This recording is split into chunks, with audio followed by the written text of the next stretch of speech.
Hello student, this is class 10 chemistry chapter number 1 chemical reaction and its equation। बच्चों इसके पहले आपने एक वीडियो देखी होगी, इसमें हम लोग ने कुछ टॉपिक को डिस्कस किया था। ठीक है, आज हम आगे वाले टॉपिक को डिस्कस करने वाले हैं। जिन्होंने इस वीडियो को नहीं देखा है, पहले वाली वीडियो को उसको देख लेंगे और उससे ही रिलेटेड इस टॉपिक में हम लोग डिस्कस करने वाले हैं।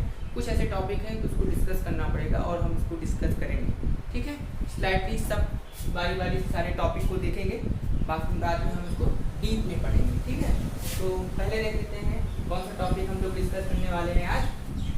Oxidation reaction, reduction, redox reaction, its effect in daily life, advantage, disadvantage, corrosion, its application, rusting of iron, RAM acidity and its application। ये सारे टॉपिक जो हैं हम इसको इस पार्ट में डिस्कस करने वाले हैं स्लाइडली। ठीक है, बाकी हम डीप में पढ़ेंगे। ठीक है, तो आज आपके दिमाग में इसका शॉर्ट टर्म मेमोरी के रूप में आपके दिमाग में फिट होना चाहिए सब चीज़ें। ठीक है, तो आज डिस्कस करते हैं ऑक्सीडेशन रिएक्शन क्या होता है। ये ऑक्सीजन से रिलेटेड है। ठीक है, किसी भी सब्सटेंस में जब ऑक्सीजन को ऐड करते हैं वो ऑक्सीडेशन प्रोसेस या ऑक्सीडेशन रिएक्शन कहलाता है। और किसी भी सब्सटेंस में हाइड्रोजन को जब ऐड करते हो तो वो रिडक्शन होता है। ठीक है, या फिर यूँ कह लें किसी भी सब्सटेंस में ऑक्सीजन को ऐड करना और या फिर हाइड्रोजन को रिमूव करना, इस प्रोसेस को हम लोग ऑक्सीडेशन प्रोसेस कहते हैं। और रिडक्शन क्या होता है, इसमें हाइड्रोजन को ऐड करते हैं और ऑक्सीजन को रिमूव करते हैं, तो ऐसे प्रोसेस को हम लोग क्या बोलते हैं, रिडक्शन। तो देखते हैं ऑक्सीडेशन प्रोसेस क्या होता है। इसमें हम लोग ऑक्सीडेशन में ऐड करते हैं, क्या करते हैं, ऐड। किसको करते हैं, ऑक्सीजन को ऐड करते हैं।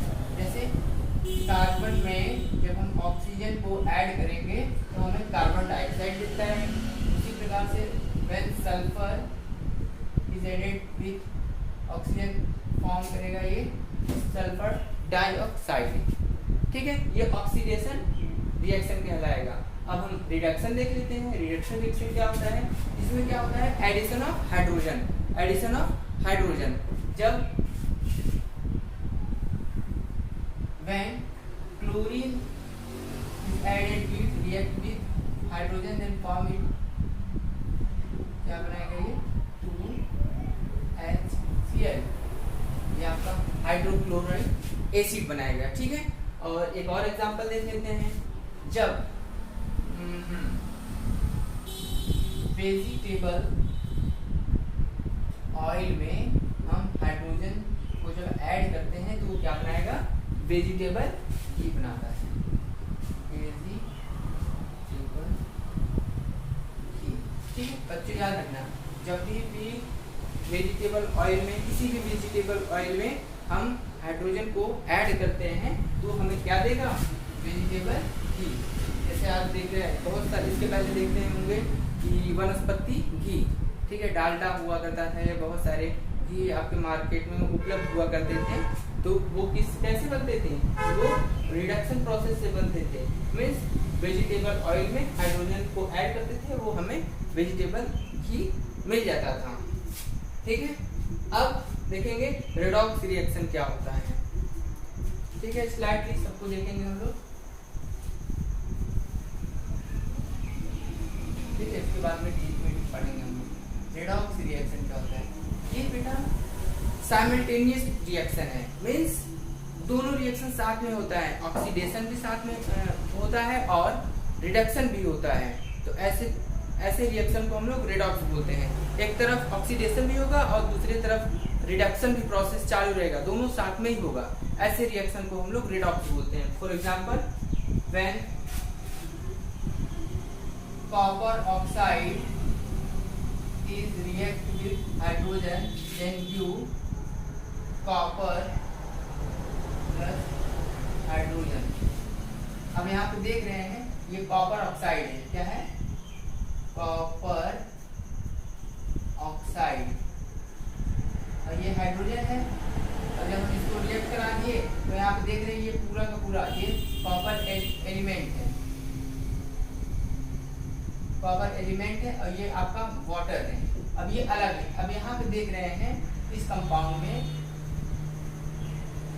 कॉपर ऑक्साइड में ये ऑक्सीजन यहाँ पे साथ में है, लेकिन यहाँ पे ऑक्सीजन अलग है। तो मीन्स अगर ऑक्सीजन का हटना क्या कहलाता है? Removal of oxygen. मीन्स ये रिडक्शन प्रोसेस हुआ। अब यहाँ पे देख लीजिए, यहाँ पे ये वाले प्रोसेस में आपका क्या हुआ? रिडक्शन प्रोसेस चालू हो गया। क्या है? Reduction process. और यहाँ पे देख लीजिए आप, हाइड्रोजन है और इसके साथ क्या ऐड हो गया? ऑक्सीजन। ऑक्सीजन इसके साथ ऐड हो गया। तो ये मतलब क्या हो गया? जब भी किसी भी सब्सटेंस में ऑक्सीजन ऐड होते हैं तो उस प्रोसेस को हम लोग क्या बोलते हैं? ऑक्सीडेशन। अब देखिए यहाँ पे ऑक्सीडेशन हो गया, ऑक्सीडेशन प्रोसेस चालू हो गया। ठीक है, तो ये अगर रिडक्शन और ऑक्सीडेशन दोनों प्रोसेस साथ में मीन्स साइमल्टेनियसली ऑकर हो, ऐसे टाइप रिएक्शन को हम लोग रेडॉक्स रिएक्शन बोलते हैं। ठीक है, अब इसके कुछ हम इफेक्ट डेली लाइफ में भी देखते हैं। ठीक है, कहाँ कहाँ redox reaction, oxidation reaction, redox reaction के कहाँ कहाँ एप्लीकेशन हमें मिलते हैं, चलिए देख लेते हैं। Effect of oxidation reaction in everyday life. अब बेटा कोई भी एक्शन रिएक्शन होता है तो उसका एडवांटेज डिसएडवांटेज हमें मिलेगा ही मिलेगा। तो पहले देख लेते हैं एडवांटेज। अब burning of fuel. Burning of fuel, जब भी कोई भी फ्यूल, चाहे वो लिक्विड फ्यूल हो चाहे वो सॉलिड फ्यूल हो, किसी भी फ्यूल को बर्न करने के लिए हमें ऑक्सीजन की जरूरत पड़ेगी, ऑक्सीजन ऐड करना पड़ेगा। चाहे वो केरोसिन ऑयल हो चाहे फूड हो, उसको अगर हम जलाएंगे तो हमें ऑक्सीजन की जरूरत पड़ेगी, बिना ऑक्सीजन की वो जलेगा ही नहीं। तो देखेंगे यहाँ बर्निंग ऑफ फ्यूल में ऑक्सीजन की जरूरत पड़ती है, ये एडवांटेज है इसका। Digestion of food. अब भोजन जो भी हम लोग खाना खाते हैं तो खाना जब खाएंगे तो उसको डाइजेस्ट करने के लिए भी हमें ऑक्सीजन की जरूरत पड़ेगी। बिना ऑक्सीजन की हम अपना खाना भी नहीं पचा सकते। ये एक प्रकार से मानव के लिए एक प्रकार से वरदान है। ठीक है, बिना अगर ऑक्सीजन के हमारा खाना भी नहीं पच सकता। अगर जब खाना नहीं पचेगा तो हमारा सब कुछ जो भी सर्कुलेशन है बॉडी की वो सब डिस्टर्ब हो जाएंगे। और भी बहुत सारे एग्जांपल हैं, हम डिस्कस करेंगे बाद में। अब डिसएडवांटेज भी देखेंगे। ठीक है, डिसएडवांटेज देखने के पहले हम लोग आते हैं, चलिए अच्छा देख ही लेते हैं डिसएडवांटेज। Corrosion of metal. अब कोरोजन ऑफ मेटल तो मीन्स कोरोजन पहले हमें जानना होगा कि ये होता क्या है।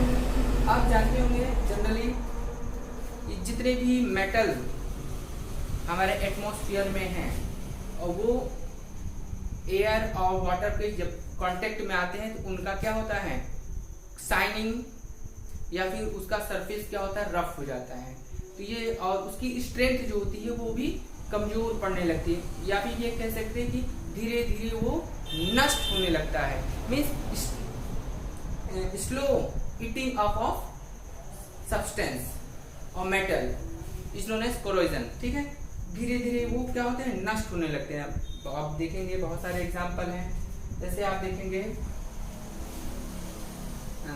रेलवे ब्रिज है, या फिर कोई भी लोहे का बना हुआ या फिर किसी मेटल का बना हुआ चीज़ है, तो उस पर आप देखेंगे कुछ दिन बाद उसके ऊपर का जो शाइनिंग है वो ख़त्म हो जाएगा और उसका जो सरफेस है वो जो एकदम प्लेन हुआ करता था वो भी क्या होगा?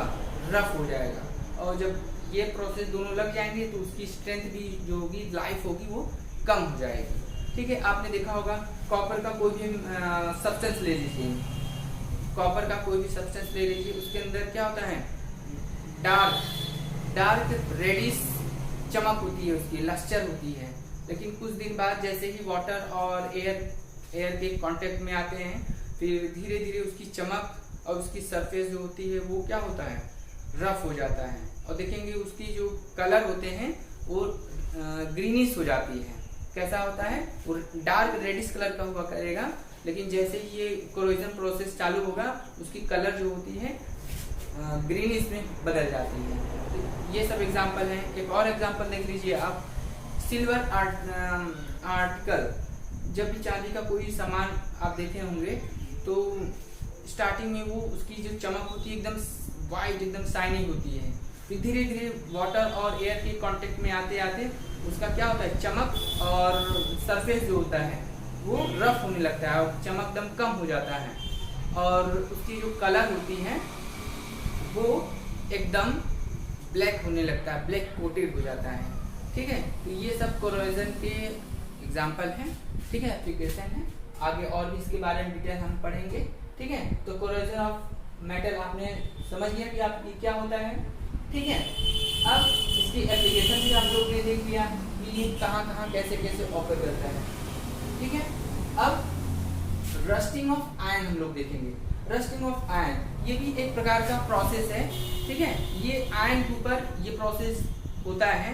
कोरोजन जो होता है सभी मेटल के ऊपर होता है, लेकिन ये अगर आयरन के ऊपर होता है तो इसको हम लोग रस्टिंग बोलते हैं। जैसे आप देख लीजिए यहाँ पे corrosion, the slow but spontaneous destroyal of metal due to interaction with certain environment is called corrosion.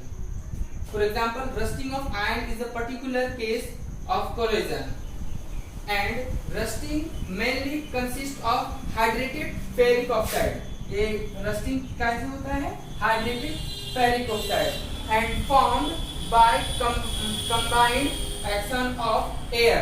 अब देखेंगे कि एयर और वाटर से ही और कार्बन डाइऑक्साइड जो हमारे एटमॉस्फेयर में होता है इनसे मिलके क्या बनाता है, रस्ट। अब देखिए 4Fe + 3O2 ये आयन है, ऑक्सीजन और ये वाटर। आयन मेटल है, ये ऑक्सीजन है, ये वाटर है। ठीक है, अब ये रिएक्ट करने पे क्या बनाता है, hydrated ferric oxide means rust.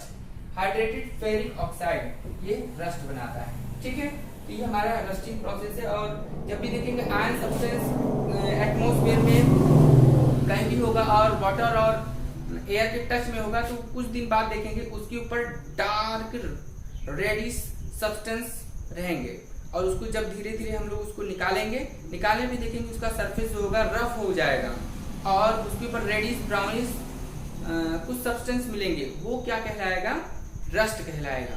ठीक है, उसी को हम लोग रस्ट बोलते हैं। और उसकी लाइफ जो होती है आयरन की एकदम कम हो जाती है और उसकी स्ट्रेंथ क्या होती है, एकदम धीरे धीरे नष्ट होने लगती है। इसलिए हमारे गवर्नमेंट इन सभी चीज़ों को बचाने के लिए, कोरोजन से सारी चीज़ों को बचाने के लिए पर ईयर बहुत सारा इन्वेस्टमेंट और बहुत सारा खर्च आता है सारी चीज़ों को बचाने के लिए।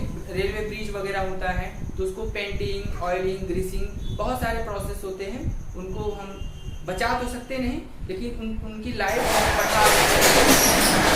ठीक है, अब आते हैं हम पढ़ेंगे रेन एसिडिटी क्या होती है।